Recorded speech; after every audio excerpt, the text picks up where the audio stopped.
ರಕ್ಷಿತಾ ಶೆಟ್ಟಿ ಅವರು ಮೊದಲನೇ ವಾರ ಅವರು ಹಿಡನ್ ರೂಮ್ ಅಲ್ಲಿ ಇದ್ರು, ಒಂದ್ ವಾರ ಬಿಟ್ಟು ಬಿಗ್ ಬಾಸ್ ಬಂದ್ರು. ಆಮೇಲೆ ಅವ್ರು ಬಿಗ್ ಬಾಸ್ ಬಂದ್ಮೇಲೆ ತುಂಬಾ ಕ್ಲೋಸ್ ಆಗಿದ್ದೆ ಮಲ್ಲಮ್ಮ ಅವ್ರ ಜೊತೆ, ಜಾಸ್ತಿ ಮಾತಾಡಿದ್ದೆ ಅವರು ನಿಮ್ ಜೊತೆ. ಹೇಗಿತ್ತು ನಿಮ್ಮ ರಕ್ಷಿತಾ ಶೆಟ್ಟಿ ಬಾಂಡಿಂಗ್ ಅಂತ? ತುಂಬಾ ಚೆನ್ನಾಗಿತ್ತು ಬಿಡ್ರಿ. ಅವ್ರ ಮಾತು ನಿಮ್ಗೆ ಅರ್ಥ ಆಗ್ತಿತ್ತ? ತುಂಬಾ ಕನ್ಫ್ಯೂಸ್ ಆಗ್ತಿತ್ತು? ಇಲ್ಲ ಕನ್ಫ್ಯೂಸ್ ಆಗ್ತಿಲ್ಲ, ಅರ್ಥ ಆಗ್ತಿತ್ತು. ಮಾತಾಡ್ತಾರೆ, ಚೆನ್ನಾಗಿ ಮಾತಾಡ್ತಾರೆ. ನಿಮ್ಮ ಉತ್ತರ ಕರ್ನಾಟಕ ಭಾಷೆ ಅವ್ರಿಗೆ ಅರ್ಥ ಆಗ್ತಿತ್ತ? ನನ್ನ ಭಾಷೆನ ಅರ್ಥ ಆಗ್ತಿತ್ತು, ಅಂದ್ರೂ ಒಂದೊಂದು ಅರ್ಥ ಆಗ್ತಿಲ್ಲ. ಒಂದ್ 2-3 ಸಲ ಹೇಳಿದ್ರು ಅರ್ಥ. ಅವ್ರು ಕಂಬಳದ್ದು ಒಂದು ಡೈಲಾಗ್ ಹೇಳಿದ್ರು, ನೆನಪಿದ್ಯಾ? ನಮ್ಮ ಕಡೆ ಕಂಬಳ ಇದೆ, ಕಂಬಳ ತುಂಬಾ ಫೇಮಸ್ ಅಂತ ಹೇಳಿದ್ರು. ಅದ್ ನಿಮ್ಗೆ ನೆನಪಿದ್ಯಾ? ಅಲ್ಲಿ ಇದು ಎಮ್ಮಿಗಳು ಹೊರಗಡೆ ಹೊಡಿದ್ರೆ ಹೊರಗಡೆ ತುಂಬಾನೇ ಫೇಮಸ್ ಆಗಿದೆ ಆ ಒಂದು ವಿಡಿಯೋ. ಕಂಬಳ ಕಂಬಳ ಅಂದಿದ್ದು, ಅದನ್ನ ಇಮಿಟೇಟ್ ಮಾಡಿ ತುಂಬಾ ಜನ ಮೀಮ್ಸ್ ಮಾಡಿದ್ದಾರೆ, ಟ್ರೋಲ್ ಮಾಡಿದ್ದಾರೆ. ನೀವು ಕೂಡ ಇದ್ರಲ್ಲಿ ಇದೀರಾ ಅದ್ರಲ್ಲಿ.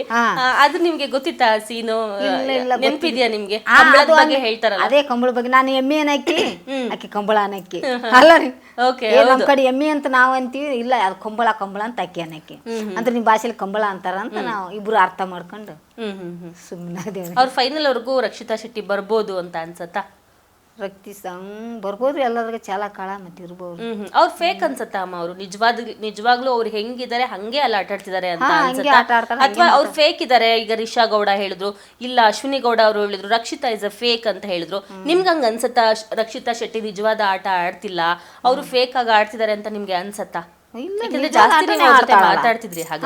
ನಿಜವಾಗಿ ಆಟ ಆಡ್ತಾಳೆ ಅಕ್ಕಿ, ಹಂಗೆ ನಮ್ಗೆ ಅನ್ಸಿಲ್ಲ ಬಿಡ್ರಿ. ಅವ್ರು ನಿಜವಾದ ಆಟ ಆಡ್ತಿದ್ದಾರೆ ಅಂತ ಅನ್ಸತ್ತೆ. ಮತ್ತೆ ಆಕಿ ಅವ್ರ ಭಾಷೆನ ಹೆಂಗೆ, ಆಕಿ ಆಡೋದೇ ಹೆಂಗೆ, ಆಕಿ ಮಾಡೋದೇ ಹೆಂಗೆ, ಡ್ಯಾನ್ಸ್ ಹಂಗೆ ಮಾಡ್ತಾಳ, ಮಾತನು ಹಂಗೆ ಆಡ್ತಾಳ, ಚುರುಕ್ ಅದಾಳ. ಅವ್ರ ಕನ್ನಡ ನಿಮ್ಗೆ ಅರ್ಥ ಆಗ್ತಿತ್ತಾ? ಅವ್ರ ಕನ್ನಡ ಅರ್ಥ ಆಗ್ತಿತ್ತು ನಮ್ಗೆ. ಓಕೆ ಅಮ್ಮ. ಇನ್ನ ಬಿಗ್ ಬಾಸ್ ಮನೆಯಲ್ಲಿ ನೀವು ಇಷ್ಟು ವಾರಗಳ ಜರ್ನಿ ಬಗ್ಗೆ ನೀವು ಏನ್ ಹೇಳ್ತೀರಿ? ನಿಮ್ ಫ್ಯಾಮಿಲಿ ಅವ್ರಿಗೆ ಒಂದು ಅಂದ್ರೆ ಖುಷಿ ಇತ್ತ? ನಿಮ್ ಮಗ ಅವರೆಲ್ಲ ಏನ್ ಹೇಳ್ತಿದ್ರು? ಫೋನ್ ಮಾಡಿ ಮಾತಾಡಿದ್ರ ನಿಮ್ ಮಗ ಬಿಗ್ ಬಾಸ್ ಮನೆಯಲ್ಲಿ ಇದ್ದಾಗ? ಏನಾದ್ರು ಅಲ್ಲಿ ಫೋನ್ ಬರ್ಬೇಕ್ರಿ ಮಾತಾಡಕ? ಅಲ್ಲ ಅಮ್ಮ, ಅಲ್ಲಿ ಏನೋ ಫೋನ್ ಅಲ್ಲೆಲ್ಲ ಕಾನ್ವರ್ಸೇಷನ್ ಕೊಟ್ಟಿದ್ರು ನೋಡಿ, ಮನೆಯಿಂದ ರಘು ಅವ್ರು ಮಾತಾಡಿದ್ರು, ಆವಾಗ ಅವ್ರ ಮನೆಯವ್ರು ರಾಶಿಕಾ ಅವ್ರ ಮನೆಯವರೆಲ್ಲ ಮಾತಾಡಿದ್ರಲ್ಲ, ಅವಾಗ ನಿಮ್ ಮನೆಯಿಂದ ಯಾರು ಮಾತಾಡಿದ್ರು? ನಮ್ಮ ಮೇಡಮ್ ಅವರ ಬಂದಿದ್ರು ಓಕೆ ಮಾತಾಡಕ ಅವ್ರೆ.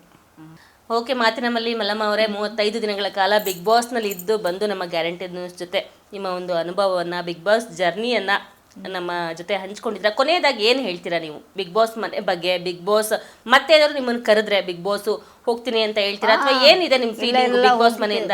ಅಂದ್ರೆ ಸದ್ಯ ಹೋಗ್ಬಿಡ್ತೀನಿ ಈ ಕಡೆ. ಈಗ ಕರೆದ ತಕ್ಷಣ ಹೋಗ್ಬಿಡ್ತೀರಾ? ಒಂದೇ ಮಾತು ಬಾ ಮಲ್ಲಮ್ಮ ನೀನು ಅಂದು ಬಿಡ್ರಿ, ಬಿಟ್ಟು ಬರ್ರಿ ಸರ್ ಅಂತ ಇವ್ರಿಗೆ ಕರ್ಕೊಂಡು ಹೋಗ್ತೀನಿ. Okay okay.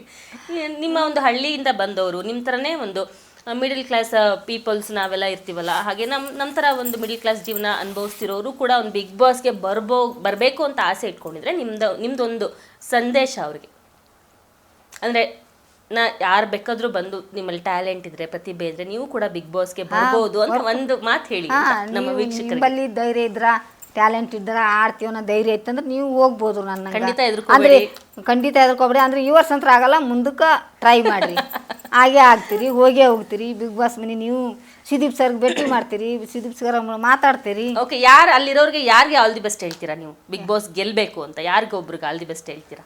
ಯಾರಿಗೆ ಹೇಳ್ಬೇಕ್ರಿ? ಎಲ್ಲರಿಗೂ ಹೇಳ್ಬೇಕ್ರಿ ಅಲ್ಲಿದ್ದವ್ರನ್ನ. ಎಲ್ರಿಗೂ ಆಲ್ ದಿ ಬೆಸ್ಟ್. ಎಲ್ರು ಬಿಗ್ ಬಾಸ್ ಗೆಲ್ಲಕ್ಕಾಗತ್ತಾ? ನೀವು ಆಲ್ ದಿ ಬೆಸ್ಟ್ ಹೇಳಿದ ತಕ್ಷಣ ಎಲ್ಲ ಬಿಗ್ ಬಾಸ್ ಗೆಲ್ಲಕ್ಕಾಗತ್ತಾ? ಯಾರು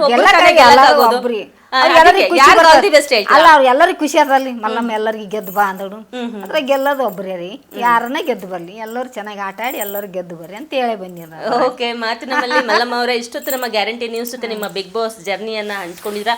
ತುಂಬಾ ಧನ್ಯವಾದ ಅಮ್ಮ. ಥ್ಯಾಂಕ್ ಯು ಅಮ್ಮ, ಥ್ಯಾಂಕ್ ಯು. ನೋಡಿದ್ರಲ್ಲ ವೀಕ್ಷಕರೇ, ಇದಾಗಿತ್ತು ಈ ಹೊತ್ತಿನ ವಿಶೇಷ. ನೋಡ್ತಾ ಇರಿ ಗ್ಯಾರಂಟಿ ನ್ಯೂಸ್, ಸುದ್ದಿ ಖಚಿತ, ನ್ಯಾಯ ನಿಶ್ಚಿತ. ಗ್ಯಾರಂಟಿ ನ್ಯೂಸ್, ಸುದ್ದಿ ಖಚಿತ, ನ್ಯಾಯ ನಿಶ್ಚಿತ.